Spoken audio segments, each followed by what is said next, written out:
नमस्कार। हर एक human being की जो जिंदगी होती है, जो जिंदगी की या लाइफ की जो जर्नी कहें, वो एकदम यूनिक होती है। उसके अचीवमेंट्स भी यूनिक होते हैं, उनके माइलस्टोन्स भी यूनिक होते हैं, उनके प्रॉब्लम्स भी यूनिक होते हैं, क्योंकि हर आदमी अपने आप में यूनिक है। मेरा नाम है मनोज डिंगरा और आज की तारीख है 16 फरवरी 2025 और आज ही के दिन, आज से 35 साल पहले यानी कि 16 फरवरी 1990 को मैंने अपनी कैरियर के लाइफ की जर्नी शुरू की थी। मेरी पहली सर्विस थी जो मुझे लगी वो थी इंडियन कोस्ट गार्ड में।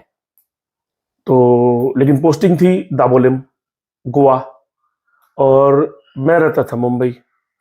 सो पहली बार ऐसा हुआ कि मुझे जो है अपना पढ़ाई छोड़कर, इनफैक्ट ग्रेजुएशन थी उस समय, मैं लास्ट ईयर का बीएससी कर रहा था, बीएससी इन केमिस्ट्री, और उसको छोड़कर मुझे अपनी पढ़ाई आधे में छोड़कर मुझे जाना पड़ा बिकॉज स्टाफ सिलेक्शन कमीशन के थ्रू मेरी वहाँ पे सिलेक्शन हुई थी।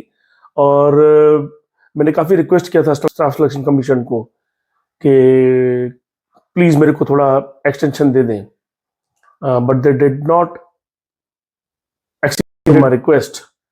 एंड मेरे पापा की चूंकि खुद वो गवर्नमेंट एम्प्लॉय थे तो वो उनको पता था कि गवर्नमेंट में सर्विस मिलना कितना मुश्किल है, तो उन्होंने ये कहा कि भाई तुम पढ़ाई छोड़ो, पहले जाके तुम सर्विस ज्वाइन करो, सर्विस इज मोर इम्पोर्टेंट। तो मुझे कोई ऑप्शन नहीं था। फिर मैंने पढ़ाई छोड़कर, बीच में छोड़कर, वो फाइनल ईयर एग्जाम होना था, लेकिन फरवरी में मैंने, अप्रैल में एग्जाम होने थे लेकिन मैंने फरवरी में वहाँ जाके नौकरी ज्वाइन की थी। एक किस्सा मुझे याद आ रहा है कि क्योंकि वो मैं तब 19 साल का ही था और जब रेलवे स्टेशन पे पहुंचा था, मैंने एक दिन पहले ही पहुंच गया था, 15 तारीख को, यानी 15 फरवरी 1990 को। मैं किसी को वहाँ पे जानता नहीं था। उस समय mobile phones, jeep, Google maps etcetera कुछ नहीं होते थे। तो मैं वहाँ जाके मुझे सोचा कि कहाँ कौन सी होटल में रहूँगा, भाई आइडिया नहीं है। तो कॉन्फिडेंस अपने आप को देने के हिसाब से, बिकॉज सबसे बेस्ट होता है डॉर्मेट्री, तो मैंने रेलवे की डॉर्मेट्री को सिलेक्ट किया। वहाँ जाके मैंने डॉर्मेट्री में रहा ओवरनाइट, और कुछ खर्चे के लिए मेरे को घर वालों ने पैसे दिए थे, पापा ने। वो पैसे मैंने सोचा कहाँ रखूँ, बहुत डर था कि कहीं बैग में रखूँगा तो कोई निकाल न दे, जेब में रखूँगा तो कोई, या पर्स होगी तो कोई मार न दे।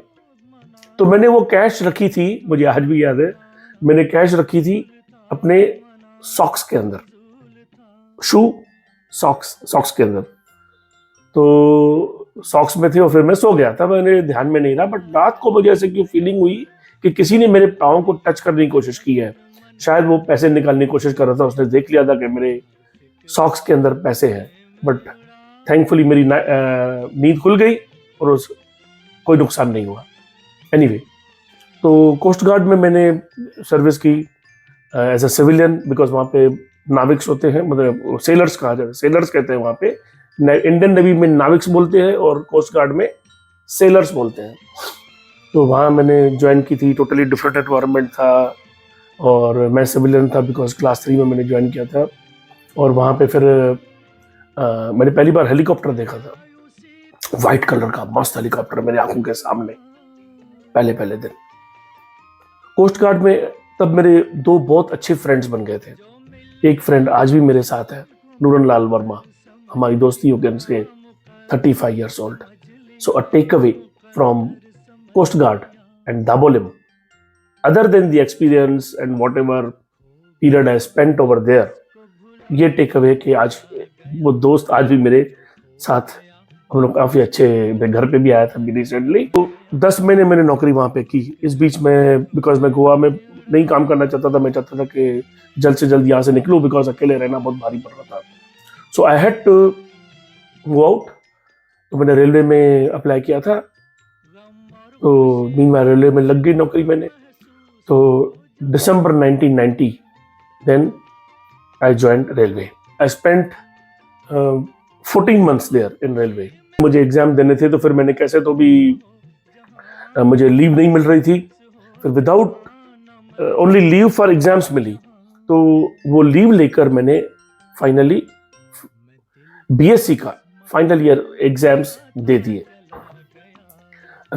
हमेशा मेरी ट्रेंड रही थी कि मैं 60% से नीचे तो मार्क्स नहीं लाता था। आज की डेट में तो 90% भी कम माना जाता है, बट उस समय 60% भी बहुत ज्यादा माना जाता था। इनफैक्ट मैं तो सेकंड ईयर बीएससी में मैं पूरे कॉलेज में टॉपर था। 2 हफ्ते की छुट्टी मिली थी और मैंने दिया, और इस बीच मैंने एलआईसी में अप्लाई किया था।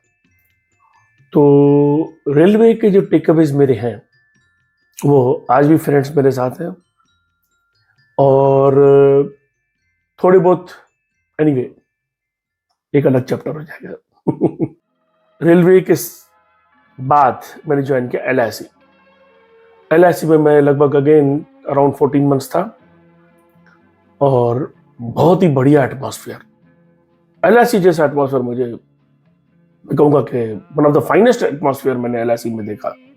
एलआईसी के जो टेकअवेज हैं वो ये हैं कि आज भी मेरे अच्छे फ्रेंड्स वहाँ पे हैं। I am connected with them, few of them, very few of them, because generally क्या होता है लाइफ में, आप भले कितनी भी कोशिश करो, चाहे आप स्कूल से निकले हो, फिर कॉलेज में गए हो, फिर कॉलेज से लेकर आप ये सर्विस पीरियड में आओ, अगर उसमें भी आप, आजकल तो बहुत लोग क्या बोलते हैं उसको, जंप मारते रहते हैं, कुछ तो बोलते हैं उसको आप लोग, यंग जनरेशन उसको कुछ बोलती है कि चेंज करते हैं ना हम लोग सर्विस। तो वो चेंज जो है, हर एक चेंज, आप कितने भी चेंजेस कर लो, कितने भी आप नए रिश्ते बना दो, लेकिन आपको याद रखिएगा कि लाइफ में 2 या 3 दोस्त ही आपके साथ एंड तक रहेंगे, और वो कहीं पे भी हो सकते हैं। जहां जहां आपने जर्नी अपनी स्पेंड की होगी, वहां के 2 फ्रेंड्स, फिर यहाँ के 2 फ्रेंड्स, यहाँ के 2 फ्रेंड्स, यहाँ के 2 friends, but any given point of time you will not have more than 2 friends. ये है, ऐसा होता है, ज्यादा से आप दबा भी नहीं पाओगे। हाँ, ये भी है। वहां से निकलने के बाद then I join SIDBI. SIDBI का एटमॉस्फेयर जबरदस्त, बहुत ही बढ़िया। पेमेंट कह लीजिए, कल्चर कह लीजिए। वहां पे पहली बार मैंने इलेक्ट्रॉनिक टाइपराइटर देखा, नहीं तो अब तक तो हम मैनुअल टाइपराइटर पे ही काम करते थे। यहाँ पे कंप्यूटर मैंने देखा था एलआईसी में, लेकिन वहां पे मैनुअल टाइपराइटर था। सिडबी में स्टार्ट ही मैंने वहां पे कभी पहले दिन से मैनुअल टाइपराइटर नहीं देखा था। सो इलेक्ट्रॉनिक टाइपराइटर, उसके बाद फिर कंप्यूटराइजेशन हो गया, हर एक के पास कंप्यूटर। सो वहां अब मैंने लगभग 32 साल काम कर लिया है।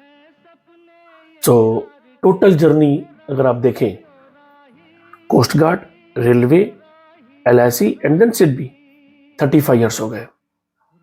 ये 35 ईयर्स कभी लगता है कि कैसे गुजर गए, कभी लगता है कि कैसे गुजरे होंगे, कह पाना बहुत मुश्किल है। बिकॉज इस पीरियड के दौरान बहुत सारे प्लसेस हुए, बहुत सारे माइनसेस भी हुए।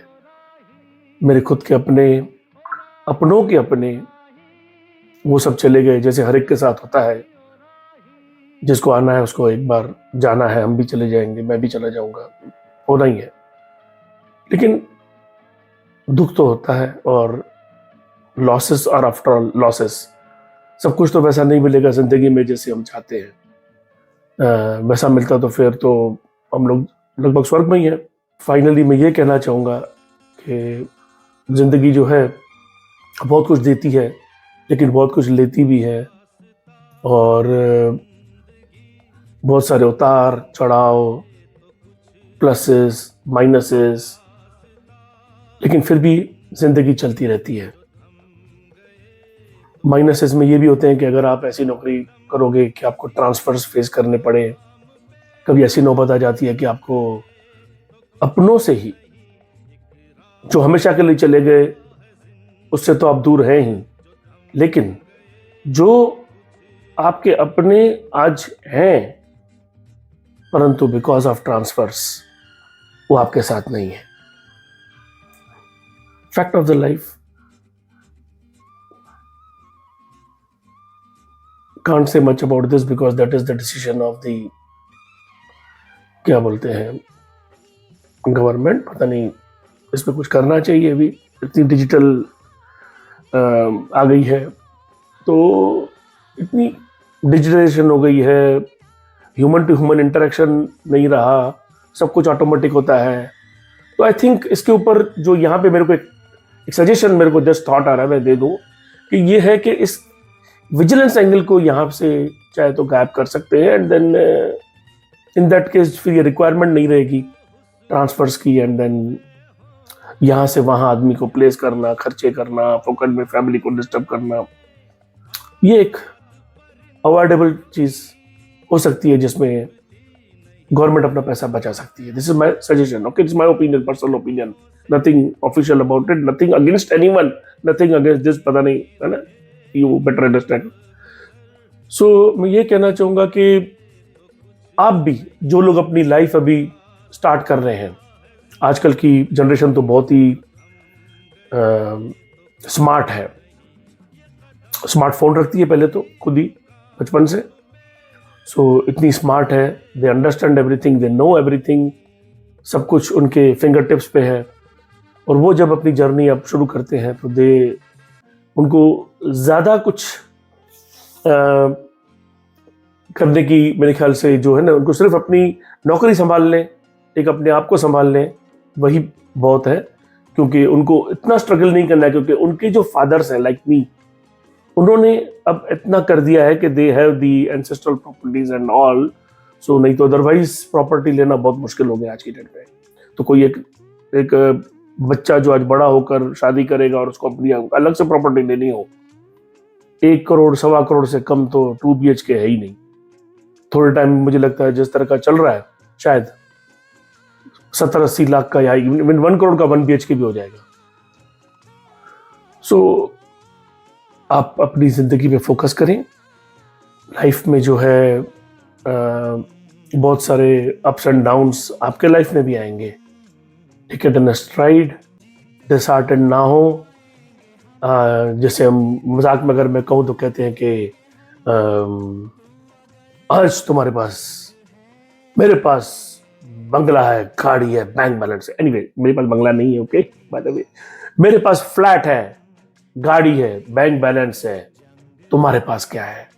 तो सामने वाला बोलता है, शशि कपूर जी बोलते हैं कि मेरे पास माँ है. हम वो भी नहीं कह सकते. सो ये मैं चाहूंगा कि आप अपने पेरेंट्स का ध्यान रखें. ये मैं इसलिए नहीं कर रहा हूँ, मैं अपने बच्चों के लिए नहीं कह रहा हूँ, प्लीज, हाँ, जनरल बात कर रहा हूँ. अपने ऊपर फोकस रखें. जर्नी हमेशा अप्स एंड डाउन्स रहेंगे ही रहेंगे. हमारे टाइम में अलग तरह के थे, तो आपके टाइम में अलग तरह के रहेंगे. बट जितना हो सके, जिंदगी का सिर्फ एक ही पर्पस है, वो है खुश रहना, अपनों के साथ रहना, अपनों के साथ खुश रहना, और खुशी के साथ अपनों के साथ रहना. इसके ऊपर कुछ भी नहीं है. और आप रहिए, खुश रहिए, पढ़ाई करिए. अब जनरली ये ट्रेंड रहा है कि जो बच्चा होता है आज की डेट में, वो अपने बाप से भी 2 कदम आगे निकलता है in terms of career and business. तो वैसा करिए और अपने आप को ऐसे सशक्त बनाइए कि आपके पेरेंट्स को आपके ऊपर फक्र हो. इसी के साथ मैं अपना एक छोटा सा संदेश, एक छोटी सी बायोग्राफी सोचा मैं आप लोगों के साथ शेयर कर देता हूं. All the best, enjoy, be happy. नमस्कार.